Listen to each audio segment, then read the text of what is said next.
Now it's time for Movie Friends with your hosts Michelle and Seth. We're talking film without pretension. We're finding cats that are unexpected. We'll watch a movie, film, or schmovie, and we want you to join our journey. So subscribe and share this podcast, or this might just be the last of the Movie Friends. We're movie friends. We want to be your movie friends. Welcome to New Release Review, part of the Movie Friends podcast. My name is Seth. Today, we are talking about Wicked for Good from 2025, directed by John M. Chu. Now, we will be discussing spoilers for not only Wicked for Good, but also Wicked for One, also The Wizard of Oz, and so if you're not comfortable hearing about the events, and quite frankly, I'm not comfortable with you hearing about the events of this movie unless you've seen it, please turn this off, go watch the film, and then come back and listen. Now, for today, I don't even want to say that I have guests. I have great friends returning who joined me for the first Wicked film last year. It's a voice that you've heard many times before. Michelle, how are you? Hello. Hi. And it's another voice that you've heard several times before. Our good friend Mike from Canada, who surprised us by showing up dressed head to toe as the Tin Man. Mike, how are you? I'm good, Seth. How are you? I'm good. And hello, movie friend pod listeners. Mike, can you describe for our listeners your get up? I have a silver party hat, which is supposed to be the funnel. I got gray face paint on, and I'm wearing gray. And I have a water bottle that says oil can, and then I have a lion beside me. Yes, I forgot about the lion. This is pretty incredible. It's amazing. Thank you, Mike. Yes. Last year you came as Elphaba. Mm-hmm. So I thought you were going to do that again, to be honest with you. I had no idea this was coming, and this is such a delight. Yeah, I had no... I'm not going to lie to you. I completely forgot that you dressed up last year because it's been a year and I don't remember anything. And it was also a very long day. So when you came in dressed as the Tin Man, I feel like I just got hit by like a ton of bricks. A ton of yellow bricks. Well, I was going to say, were they yellow bricks? Yeah. Yes, a ton of yellow bricks, but in the best way possible. Okay, so here we are, Wicked for Good. I want to go to Michelle first for this one because Mike and I both knew the events of this film. And so you watched it this morning. I did, yeah. You did not know the events of this film. I knew nothing. Can you please explain for us what it was like learning who the Tin Man is and all of that stuff? Wowee.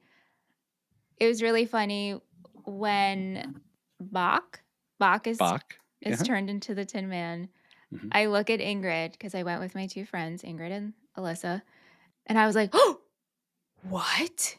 And they just started hysterically laughing at me because I feel like I'm the only person on this planet that I didn't know anything. And last year I wanted you guys to spoil it for me, if you remember. Yes. Oh, I remember. Mm-hmm. And you guys didn't, and I'm glad you didn't. And from there I didn't look anything up. And I was like, oh my God, a year is so far from now, but really it's not because time goes by so fast. And so, yeah, the Tin Man was a shock. The Scarecrow was a shock. The Lion was a shock. I mean, honestly, everything was a shock to me. Yeah.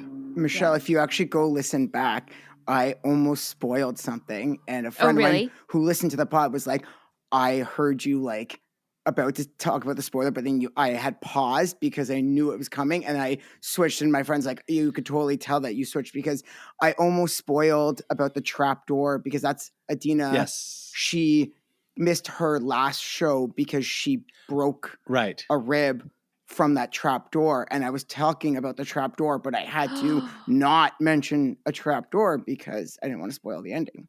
Right. Wow. Right. Right. It right. was very close, but I caught myself. Yeah. So the Wicked Over Witch my head. also doesn't melt. She doesn't die. Yeah. Well, And her and the Scarecrow just go off to the land beyond us. wow. Yeah. Totally shocked. And you know, this month we just spent so much time thinking about The Wizard of Oz. Yeah.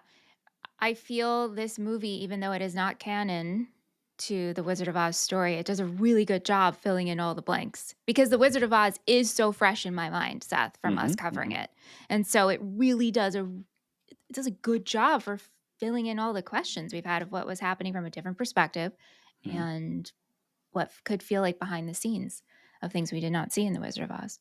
Okay. So did all of this work for you though? Like was any like the wizard is her dad?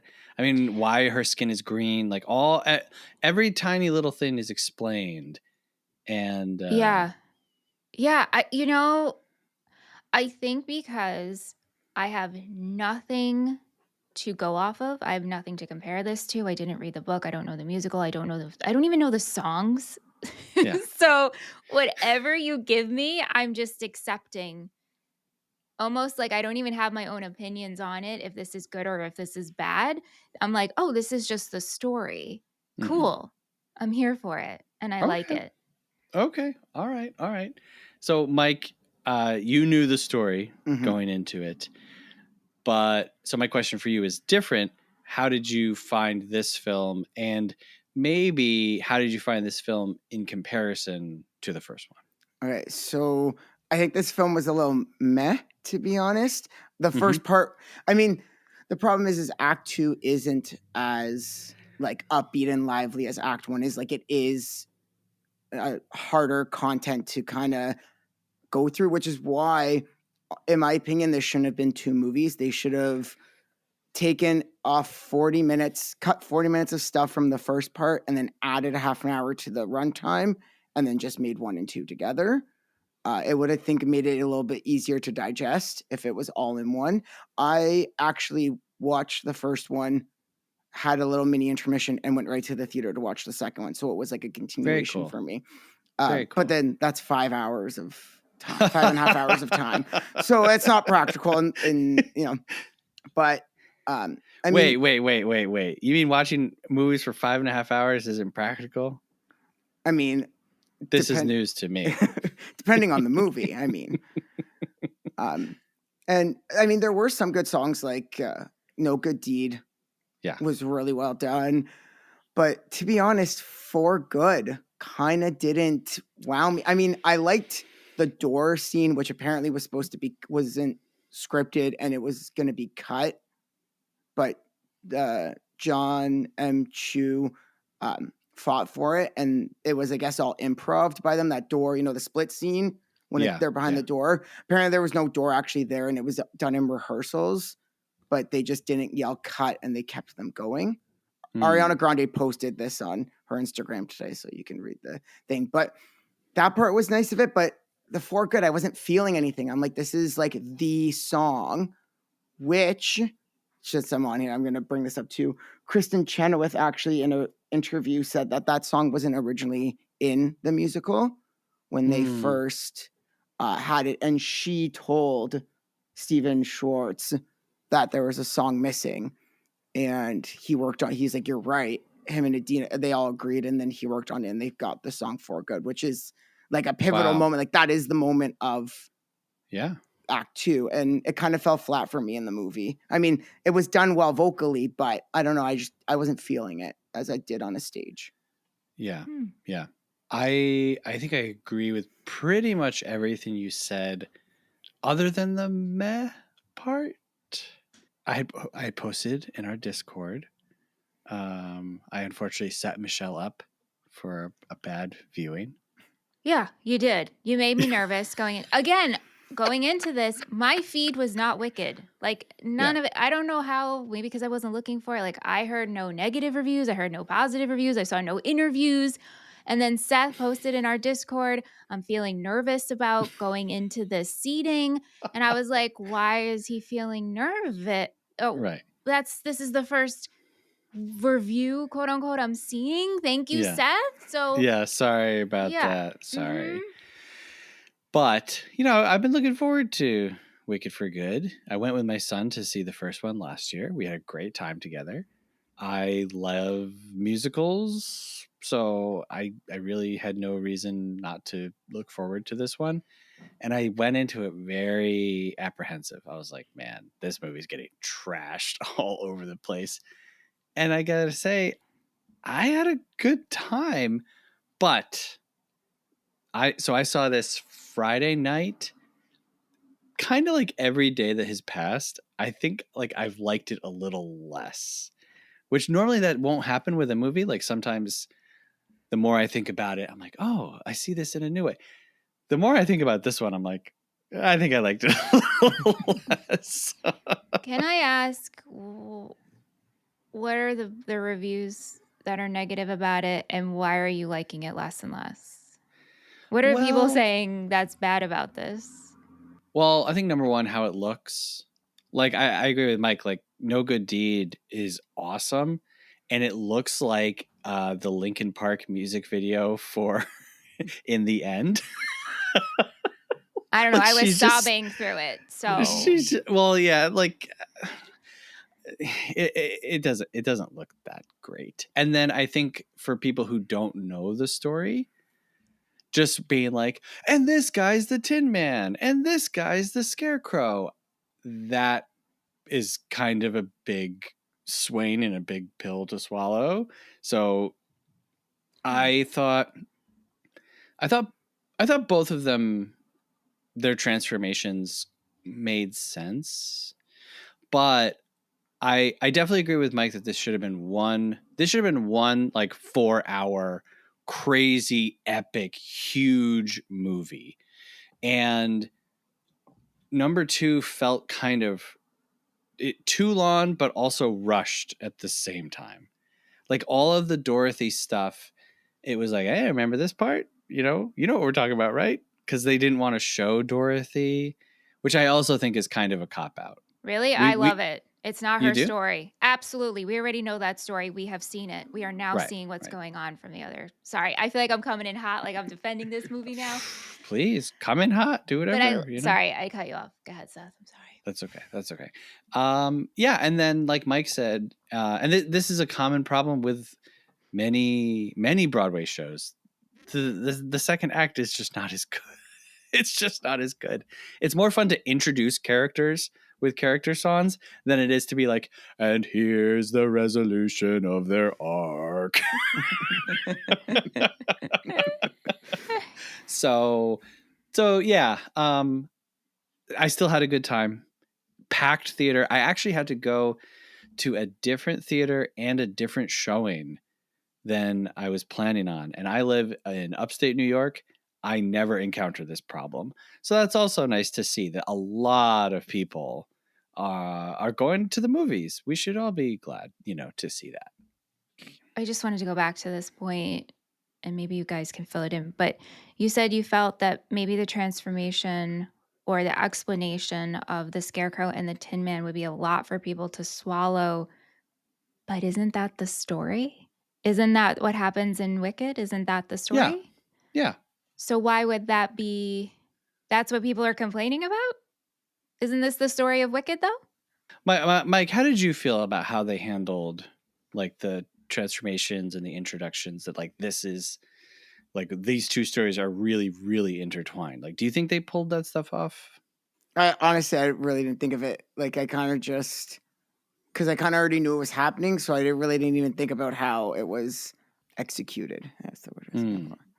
Yeah, for me, it felt like, again, not enough time was given to all of this stuff, because it's just kind of like when we're introduced to the Tin Man in The Wizard of Oz, okay, he's like, I've been out here chopping wood and I was rusted. Shut. And you get the sense that he's been out there for like years and years, or at least a very long time. And he's not like, by the way, my name is Buck. And I used to date the witch's sister. Oh my God, a house fell on her? Like, none of that stuff happens. And so it just feels kind of like shoehorned in, and like not enough time is given. If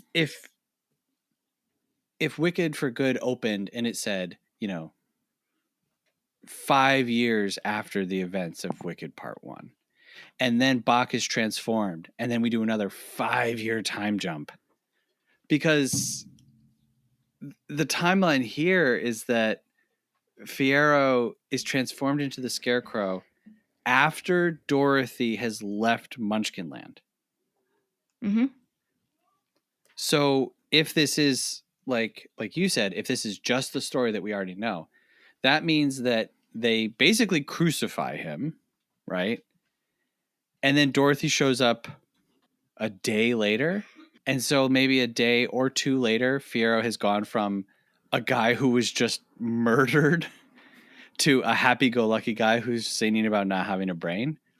That doesn't make any sense. So it's not the movie's problem, fast. it's the musical's problem then, or the book's problem. Because the movie didn't write it this way, because I'm assuming the musical and the story, does the book go into more detail on that? True, but if you're translating from one medium to another, you have to put into consideration how you're going to adapt it to make it work for this medium. Interesting. To me. Yeah, no, I hear what you're saying. Yeah. I hear what you're saying. Yeah. How different is the musical from the movie adaptation? That's a Mike question. Mike. They added 2 songs, right? They added 2 songs. They added the backstory of Glinda, because you never see that. Her little party? Yeah. Yeah. Glinda and Elphaba are together way more in the movie than they are in the second act. They're like separated for the majority of the thing and pretty much only come together for Good, if I'm remembering. And then the sister, so Nessa, she actually walks in the musical. So that was the big thing when they cast someone who is actually in a wheelchair, because everyone who was a fan of the stage said, well, what are they going to do in Act 2? It was kind of a big part, because that's where you get because Elphaba does the spell and that turns the slippers red. Right. And then she walks with it. And that was supposed to set that up. So in this, they changed it as it made her levitate for a little bit. Glinda was added onto the song The Wonderful. She's not originally in that. They cut, so poor casting choice. With musicals, I understand they want to Hollywood it up, but they should really get singers who can act and not actors who actually can't sing. Madame Marble actually sings a lot more, but that actress, I forget her name, but she has said that she's not a singer and was hesitant on doing this role. So they kind of had to clip some of her songs or some of her singing. Yeah, Michelle Yeoh. Yeah. Okay. All right.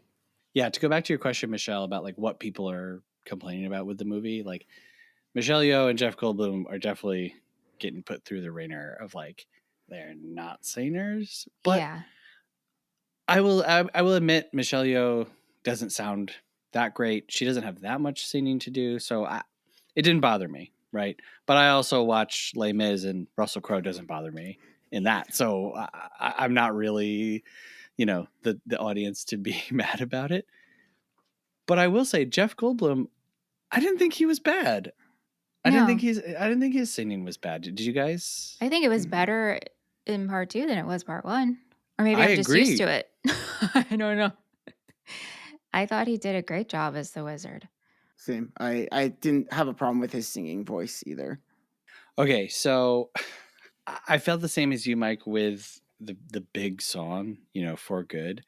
I listened to For Good in my car, and I, sing both parts, and I just cry all by myself, right? So going into this, I was like, I am ready to cry. I'm ready to feel it all. In the first one, I believe I cried during Defying Gravity. So I was all primed. And then as I was watching, I was like, not feeling it. Not feeling it that much. But then when the door part happened, I was like, oh, this is actually better. And it felt more like just dotting I's and crossing T's. And it felt more like, okay, this is them like actually really feeling it and acting. And so I wasn't surprised to hear, that it was done in rehearsals or that it wasn't supposed to be in there. Just something like that, that it felt more. But what were your guys' favorite numbers from this one? Mine was the No Good Deed. I think that was really kind of the only good number. Like, again, in the first part, you had, The Wizard and I, you had Defying Gravity, you had Popular. Like, they were all really good songs. And unfortunately, like, it's just the problem with the second. Like, it's nothing to do with the movie. It's just how the second act is. But No Good Deed, I think, was the best. Yeah, that was my favorite too. And Michelle, you were crying. Oh, I cried so many. I got to tell you guys, I am not emotionally stable. I am not it's no surprise, but yesterday I watched the Selena documentary on Netflix. Oh yeah. I cried so hard you would think a family member of mine passed away. And so then going into today, I think Ariana and Cynthia could sing Old MacDonald Had a Farm and I would cry. So I cried like throughout this movie, just tears streaming down my face. Yeah. I'm like, wow. I don't know what the heck, man. I don't know what's wrong with me. I cry with everything. It's good. I mean, it's no, good it is to, good. Yeah. It is good. Yeah. I wish I had that experience. Yeah. Well, yeah. It's like if you just sit there and you listen to them sing and it literally enters your fingertips and goes up your body and then it goes down into your eyes and the tears come down your face. You can't even help it. Right. To me anyway. I agree with both of you. I do think No Good Deed is the best number. Then For Good, because I think For Good is just a great song. And I did like, I liked Mr. Wonderful. I liked the number with them, with all three cute. of them. And it's very cute. It's kind of like, as extreme as everything ends in the first one. And then in this one, Elphaba is like just, committing domestic terrorism randomly throughout Oz. It's like, how are they going to rope her back into like dancing around with the wizard? Mm-hmm. And what I liked most about it is like how they're able to, the wizard and Glinda are able to kind of rope her back in quickly. And then just as quickly, she's like, oh no, this dude is evil. Like he is actually not just like a benign, like, haha, I'm kind of a silly, doofy guy. It's like this dude actually is very, very evil. And this movie very much plays up the, the fascism, the lying, the propaganda. I mean, there's a really great shot of Glinda. She gets pushed down in Madame Marble's office or lair. I don't know what you call it. I don't know what a witch has. And she just falls on this stack of like anti-Elphaba propaganda. And, you could say that like this depiction is very surface level, but I think that in today's day and age, when we are really facing a very real rise of like fascistic thought and propaganda, yes, this is made by like a major Hollywood studio, but at least they're saying it. Mm-hmm. Maybe it's surface level and maybe it's imperfect, but they're at least saying it. I don't know. Am I giving them too much credit? Not at all. That we said that as soon as the movie ended. Like we were crying so much because of how much this is happening today with what we're dealing with. So, yeah, I agree with you, Seth. Yeah, Mike, is Canada fascist yet, or are you guys still cool? Fascist yet? Well, I don't know. Well, only tomorrow's a new day. Everything changes day by day. I actually that's true. I actually saw because my feed has been flooded with everything Wicked for days, weeks. But today someone was talking about the costuming, and they said the dress they had Glinda wear that was all like swirled with like pink and blue and all that stuff, that it was supposed to like symbolize, this was their interpretation, that it symbolized like the internal struggle that Glinda's having with like herself and all these thoughts, and how she's made to be this Glinda the good, the propaganda, you know, they're all rising her up, but then her internal struggle of like, she knows what's really happening behind the scenes, and we know what should she do. And I was like, that's a really good point to bring up. Yeah, that is a good point, because I took note of that costume in particular. I was like, oh, this is so peculiar, just in terms of everything else that we've ever seen her wear. So I like that. I like that idea. Okay, so obviously Cynthia Erivo and Ariana Grande, like we said, fantastic singers. How did you guys feel about their performances in this film? It was good. The twirl, they're like combat fighting, like, you know, the twirling, all this stuff was like, oh man, was kind of funny at the start, and then it kind of got a little like, you know, a little too much. Like, I don't know if that's just a shtick or whatever, but yeah. But I still think like they gave an excellent performance. They did what they could do with the material that was there, and I think they did a good job, just like in the first part. Like I think their acting was fine. Their comedic timing was good when things need to be funny, and just like I said, the combating thing was a little too ridiculous. Yeah, that was weird. Yeah. I got a kick out of it. I was like, they're like sisters, best friends. This is really silly if we break it down to it.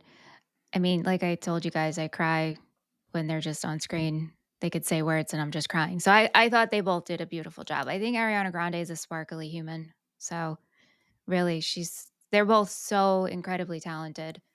And I thought they did a great job. And Mike, you watched part 1, and I thought about doing that. Because Anthony asked me, he's like, how did it compare to the first part? And I was like, to me, it felt the same. It felt continuous. It felt like not one part's acting was better than the other, but I didn't watch part 1 beforehand. But I felt like it was equal to me. Yeah, performance-wise. Yep, I think it was too. Also, in part 1, they have the spoiler because you see Fiero and Elphaba on the horse. Like, you see it like right in the first scene, you see them taking off on the horse. Like, you don't know who it is. Like, if you know, you know. But a normal person watching would just think it's someone taking off on a horse, but it's them. Right. And they show that scene again in the second part. So there's like a spoiler, like Easter egg spoiler right off the bat in the first one. It was good to watch, because then I was kind of looping things back in, making notes and stuff. Mm-hmm. Yeah, I thought that they were both good. I think that Ariana Grande could act in other movies. Like I believed her in this, and Cynthia Erivo, I think, does a pretty good job of commanding the screen, while also showing, you know, heartbreak. Everything that she's been through is completely unfair. Like, she's only ever wanted to do right. Yeah, she's a little sassy, I suppose, but it's only because she has a great line in this one where she's like, why do I love this place that has like only ever hated me? But yeah, I thought that they were both good. How did you guys feel about Elphaba and Fiero, you know, when they're singing about like sleeping together? And this was, I think, my least favorite part, only because, and tell me if I'm way off base here, the intensity with which they were singing directly into each other's face from like 4 inches away. Did that feel like off? Yeah, because it didn't feel romantic. It felt like roaring.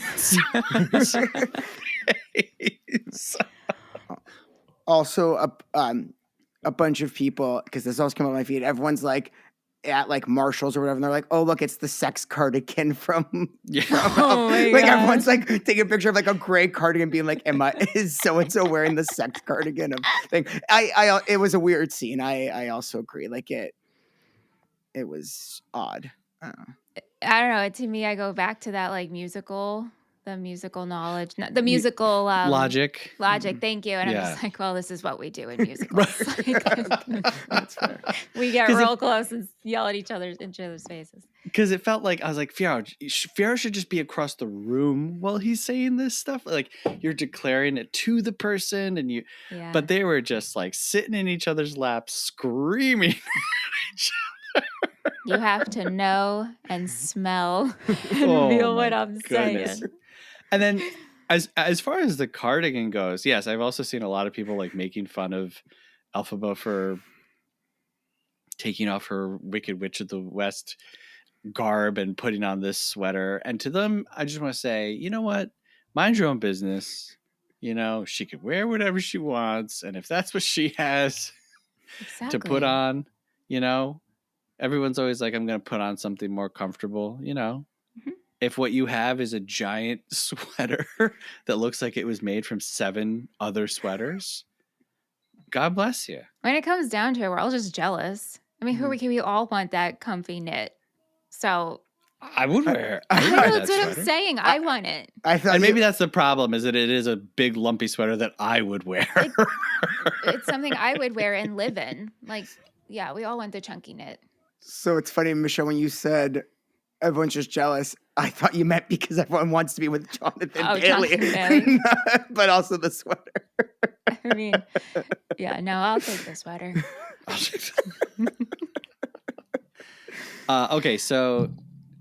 So Nessa Rose and Bach, you know, they're not things are not going well. Bach is in love with Glinda. He hears they're getting married, so he wants to leave. Nessa Rose is like, now no Munchkins can ever leave. How'd you guys feel about this and, you know, their performances? Yeah, she's becoming wicked. Like she kind of deserves the house falling on. Not really, but that's what I had reached out to people and I said, I'm podcasting about For Good. Any like things you want me to add? And someone's like, Nessa deserved the house to fall on her. Wow. So that was a shout out. But yeah, it was fine. Like nothing. I mean, it was kind of short. Like you kind of didn't see her like really kind of go crazy. It was kind of like, you know, Daenerys in the last season of Game of Thrones. All of a sudden, one time she's like fine, and then the next 30 seconds later she's crazy, and you know. Yes, that's such a good comparison. Yeah. To exactly how I feel, and like that's a good example of what I mean by it's the movie is too long and also way rushed. Like we just don't spend enough time on this stuff. Like, yeah, I know that we've established insecurities and feelings of displacement and mistrust throughout the first movie, but I felt like Nessa Rose just it's like a flip. It's like a switch is flipped and suddenly she's like, actually, I'm a dictator now. Yeah. and yeah, that for me goes into the whole like unnatural feeling of like, well, we have to explain why they call her the Wicked Witch of the East. Right. She has to become wicked, even if it's just for like 5 minutes before she dies. Right. Well, she put that ban on that no Munchkins can leave. Yeah. And animals. Yeah. So. But again, like you have to say to me. No, I get it. 2 years went by. Right. And even after he became the Tin Man, she became worse. Yeah, like the passing of time was just. It's all screwed up. Not there. Yeah. So how did you guys feel about how he looked as the Tin Man? I thought he looked great, and I did read that his makeup and Jonathan Bailey's makeup was practical. I don't know if I buy Jonathan Bailey's makeup as practical. I watched before I jumped on. I was like, okay, let me consume. Now's the time. I'm going to go into it. And there was an interview with the makeup artist, and they wanted to make it as practical as possible so you could still see their faces and their facial expressions through the makeup. Have you seen the side by side with him and Deadpool? Because it's like identical. Like everyone has dead, like my God. Ryan Reynolds' face as Deadpool, like with the mask, and Jonathan Bailey. And I was like, it's the same. It's the same thing. Mike, you are so. I haven't seen that, and as soon as you said it, oh my God, you are right. That's really funny. I'm gonna look that up now. I mean, I didn't think it looked bad, honestly. Like, we wait to reveal his look for so long. And I kind of was like, why are we doing this? We know he's the Scarecrow. And then when you finally see him, I was like, not quite what I was expecting, but not bad. I guess, when we did our episode on Wizard of Oz, we commented on how just like seamless that Scarecrow's makeup looked. And so, I mean, 90 years later, I guess I shouldn't be shocked if they can do that whole look practically. Yeah. I had also heard that the Tin Man was practical, but then his knees definitely aren't. Yeah, like as much as possible, like the top half. Yeah. I thought that it looked good. I don't know that I bought the Tin Man as this like really angry, malicious, like out for blood, because that's so different from how we see him in Wizard of Oz. Right. Yeah. How did you guys feel about the completely CGI Cowardly Lion? I just kept thinking of Aslan from Narnia.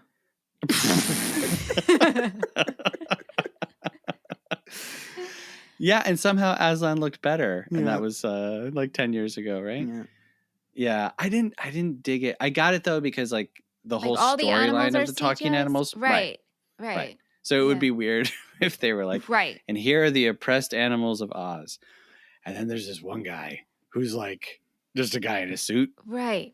So yeah, I got why they did it, but which the whole animal part was also added, like in the play. They don't really go to the animal, like she's not saving all these animals throughout the Elphaba, like she was here. So it was also added in. It's Hollywood. They gotta add add CGI. Right. Gotta get that budget, Yeah. In the last movie, I remember one of my big complaints was like Dr. Dillamond, and I just didn't vibe with it. And then this time he comes back and he walks into frame at the very end, and it looks like he's about to say, "I'm back, Dr. Dillamond. I'm okay." And instead, just as about to say something, no, he has like tears in his eyes. I think, all the animal stuff. Okay, I'm a huge animal lover. Of course. And the emotion of the animals and the bigger meaning here. But like the animal stuff definitely broke me more times than one. Yeah. Okay. Yeah. Wow. So would you say that, do you think that you liked this more, or like it had a bigger impact on you than the first one? No, I think I honestly feel it's equal. I had like the same expectations going in, and I left with the same likeness for the first one. I mean, I cried a lot during the first one too.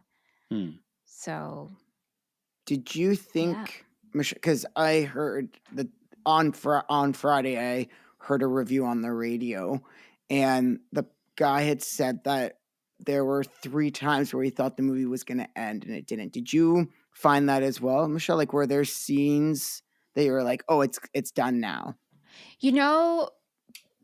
Once we and I knew we were doing this, bringing in Dorothy. So once we were following the Wizard of Oz story, right, in the background, I was like, okay, when she goes back, maybe that's when it'll end, because that's the end of the story. So yes and no. When the wizard goes up in the hot air balloon. Right. I was like, okay, we're wrapping things up. And when Glinda goes back, I thought maybe Glinda and Dorothy would have an interaction of you can go home. You had it in you the whole time. But then I was like, it's not Dorothy's story. But I got to tell you, when Elphaba comes up, like she's not dead, I was completely shocked. Completely shocked. I was like, what? And for a split second, I felt like I wanted her to be dead. Oh, okay. Because I felt that like hurt me so much, the fact that she died. And watching the shadow play, like watching Glinda and that whole action take place. Yeah. And you see, I thought that was pretty powerful. Like locked behind the door. Yeah. And I was like, oh my God, this is like trauma inducing, like watching your best friend go through this and they're taking their life and you can't tell the real story and blah, blah, blah. But then when she's alive and the scarecrow comes, I was like, okay, I'm happy, but also I felt a little lighter. I was like, oh, it kind of ends on a happy note in this weird way. Yeah. Yeah. In the book, she dies. She does. Yeah, it's the musical that changed it. So in the book, she can't touch. So if you go back to the first movie, the scene where it starts to rain and Madame Marvel puts up the umbrella. Yeah. Mm-hmm. Others. So I was like, oh, are they because in like which way are they going? Because in the book, she talks about how like even crying like hurts her. I haven't read the book to put that out there, but this is just what I've read. That people have posted online, and she can't bathe, so she bathes. That's why there's the line in the first one, like, "Oh, Elphaba threw up. You can smell her." Yeah, right. Or something like that. So apparently, she has to like bathe in oil. She can't touch water. Oh, right. So bathing in oil. Yeah, so she does. Seth is like, tell me more. My first thought was that's expensive. So she does melt and die in the book. Wow. So in the book, is the scarecrow also? That's a quick. What happens to him? That's a quick. She should bathe like hamsters do. Or chinchillas in dust. In a little dust bath. So cute. You know? Okay, so in the book, Fiyero is murdered and never becomes the scarecrow. And I read that earlier too, and I never looked it up to confirm. And I don't think Box the Tin Man either. Like I think that was all added for the musical. Let me.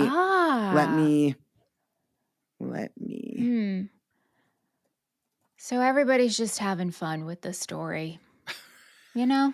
We're just adding in our own Wicked is versions. basically published fan fiction. It is. That's what I'm saying. It's not canon. So how upset can we get over details that are not given to us when it is fanfic? I want to be clear. I'm not upset at the prospect of Bach being the Tin Man or Fiyero being the Scarecrow. I think you are, Seth. No, I'm just kidding. No. I actually think that it's kind of smart.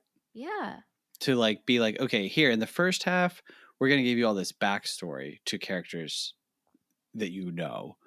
And then in the second half, everything that you knew, you don't realize it's going to mesh into the story that you know. I think that that's pretty clever. They didn't do it justice, I think.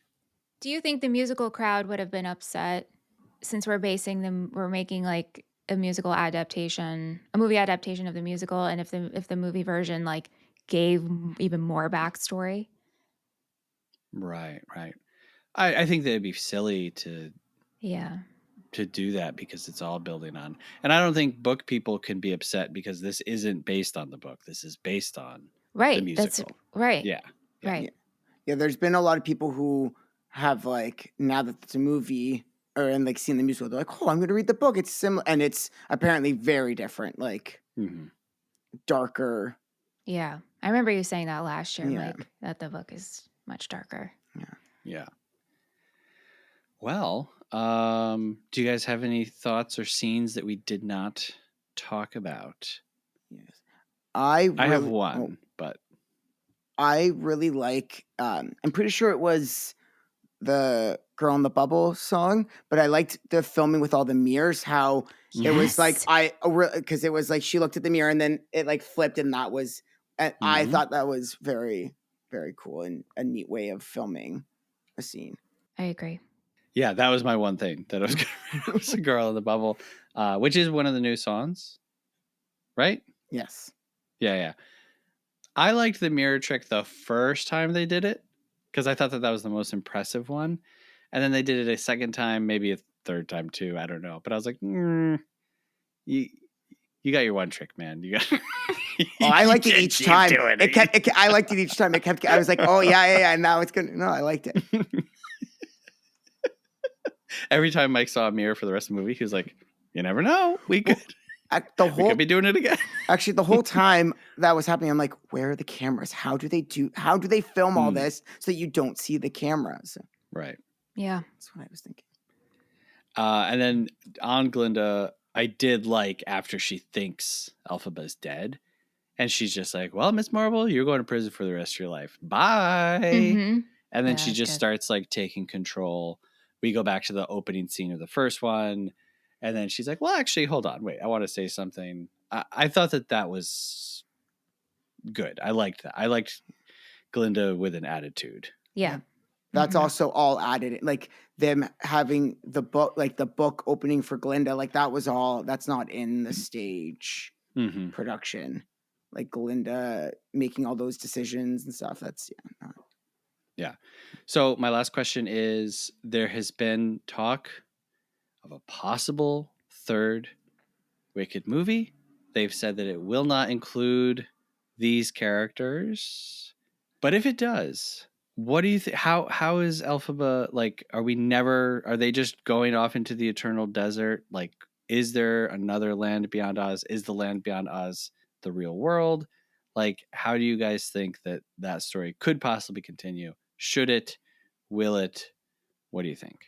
So there are 3 other books in the series, but the author hasn't sold the rights to the other books. So if he hasn't by now, I don't know if he will. But then if they don't, then they make it up. But then do they still need his? Like, how does all this work? Will he have to have some say because it's his Right. like IP? I don't know. Like all that's kind of confusing. But like, would it be a because then they'd have to write all brand new songs. Like I'm assuming they would still keep it a musical. I don't think they would go and not do it a musical. But I think it would kind of ruin it. I mean, I know. it is what it is. Like, don't let it get too like commercialized. Like we get it. You want to make money. That's why you did 2 movies and not 1. Right. So right. like that's enough. Like you don't need a third one. Like just kind of just leave it as it is. End on the note it was ended and how it's supposed to end. I mean, if they want to expand and make it something completely different, like you said, it's not supposed to have Elphaba and Glinda and do like a spin-off. Well, we all know how spin-offs kind of turn out. They don't really work well either. So I think kind of just leave it as it is. I'm just trying to what would we do? I guess that is the big blank canvas. We can make up anything. Right. Apparently Elphaba has a kid. Like the next book I think is called Son of a Witch. Like she has a kid. Mm-hmm. But apparently that kid is like mentioned in the first book or something. I don't know. Like I said, I haven't read the books, but yeah. I mean, all I'll say is, when Wizard of Oz 1939 came out, what was there? There was 34 Oz books already, and not all of them were by L. Frank Baum. So clearly this is a world rich with ideas and different characters. I agree with both of you. I think we should just end here. We should have made it into one big movie. And it's also funny. I was thinking of you, Michelle, because we just talked about Cleopatra. Yeah. Which the director wanted to make into 2 movies. And I was like, yes, that should have happened. Yeah. And then also we were like, yes, this should have been a 6-hour movie. And it's also about a woman who's, in political turmoil and dead men. And I was like, oh, yeah. Why do I feel so differently about Wicked than about Cleopatra? But anyway. Well, hey, thanks, guys. Thank you. Mike. Yes. Is the Tin Man your favorite? No, it's just the easiest. Like the costume idea came to me. Like I don't have straw lying around. You didn't want to like burlap your face? Yeah, the thought, the thought came across. But Michelle, I have a question for you before we go. What do you think the local ice cream store is called in Oz or Emerald City, whatever? I'm trying to think like how they would give me a tick on that. Give me a tick. Give me one tick of a clock. Yeah, give me one clock tick. I don't know, Mike. I know you have it. Give it to us. I don't have a title for. I have an ice cream. I just don't have a title. You need for a name of the shop. Yeah, what would it be? Michelle, could you explain what is happening right now? Yes. Okay. So Michael over on Total Betty Podcast Network is our resident ice cream man, if you will. I mean, lack of better terms, he pairs ice cream flavors with every episode of We Are Liars, which is our Pretty Little Liars podcast. And he did it for Let's Talk OC, which is our OC podcast. And Gossip. Did you do Gossip Girl too? Some episodes? No, some episodes because Gossip Girl, I didn't want to. We had the Will's. I didn't want to I didn't want to overstep on other people's. I know. Our Bettys are so active over there on Total Betty Podcast Network. So anyway, Michael, I can't wait to hear your flavor, but we need an ice cream shop name. What do you think, Seth? I'm trying to think of like Oz. The Wizard's Waffle Cone. Like, I don't know. That's it's definitely on the menu. That's on the menu. The yellow. The yellow brick cone. Yeah, nothing. I know. Oh, man. Emerald Glinda, Eater. good. What'd you got? Emerald Eatery, but that doesn't sound like that's just Glinda's Goodies. Glinda's Good Creamery. I don't something. It's like I can picture it and the outside of it. And it's just like, what's the name of it? Yeah, I know, right? Bubbles. Grimmery, like the Grimmer, but like. Ooh, yeah, but. Yeah. The Ice Grimmery. But does all ice Oz cream know about that? You know. Yeah, that's and remember in the first one they had that whole song, and they're like, "Oh, the Grimmery came and no one could read it." Yes, but like the song where they say, "Oh, by the way, specifically, everyone in Oz knows about this book." yes, but like, okay, all right.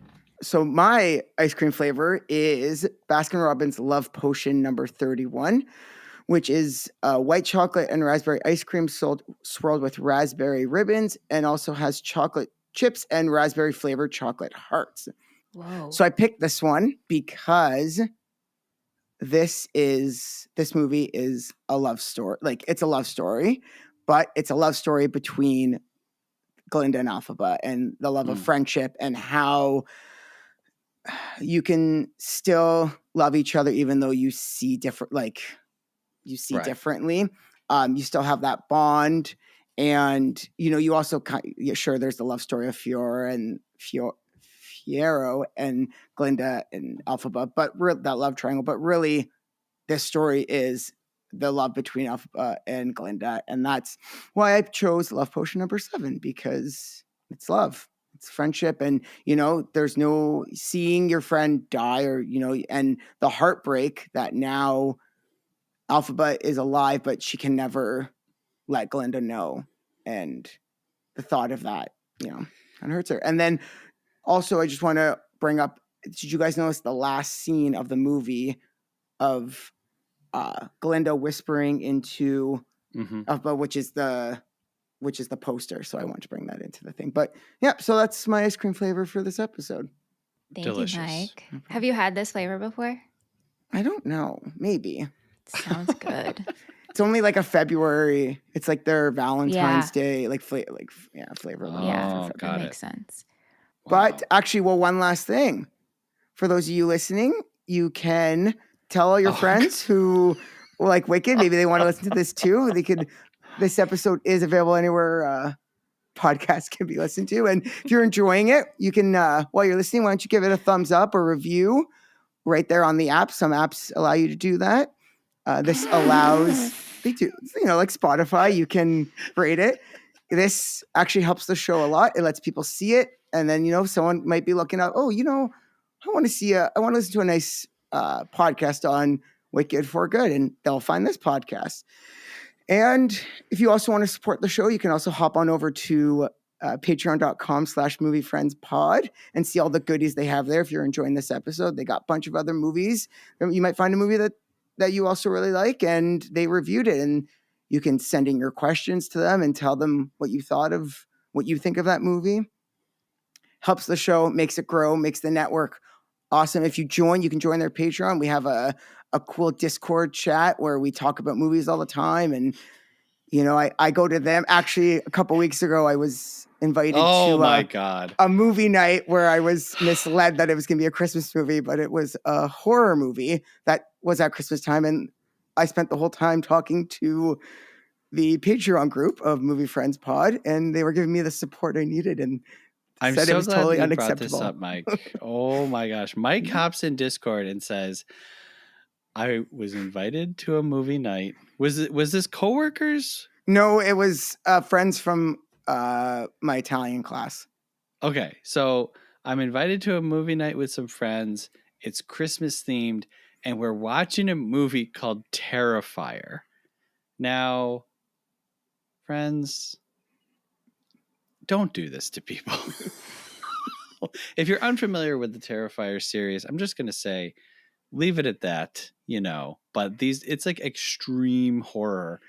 And, poor Mike was there for a good Christmas time, and he's subjected to this movie. And yeah, it was like, I was like on the edge of my seat, just like, Mike, are you okay? Mike, send us updates. What is happening? Did you leave? I want to tell you, Mike, Seth texted me on the side and said, "Oh my God, do you see what's happening to Mike?" Yeah. And I was like, I am catching up right now. I was in the car coming home from Jersey and driving. I was like, what is happening? And Seth is like, I would never, ever make anybody watch this movie. This is terrible right now. Yeah. Horrible. Anyway. Well, thanks, Mike, for the commercials. Thank you, Mike. As always. Thank you for having me. Thank you, all listeners, for listening to us. This has been the final episode of To Know November. Okay. That's true. That's very true. Nice. Very nice. Mike, we'll have to have you back whenever. Anything you want to do, you let us know.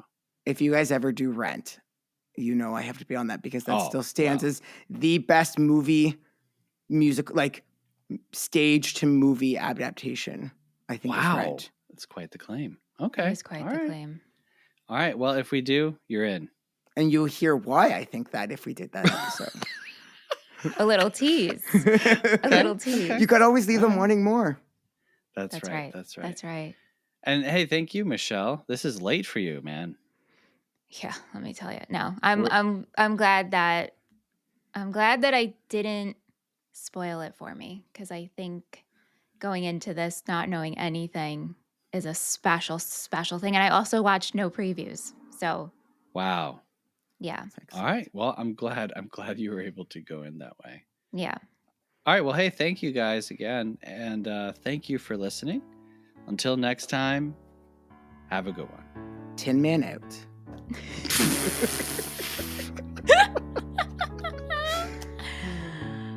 Movie Friends is produced by Seth Vargas and Michelle Rubenstein. Theme music by Jean Marie Vargas. Visit us at our website, moviefriendspodcast.com, and please subscribe and rate our show wherever you are listening. You can support Movie Friends at patreon.com/moviefriendspodcast. Thanks for listening.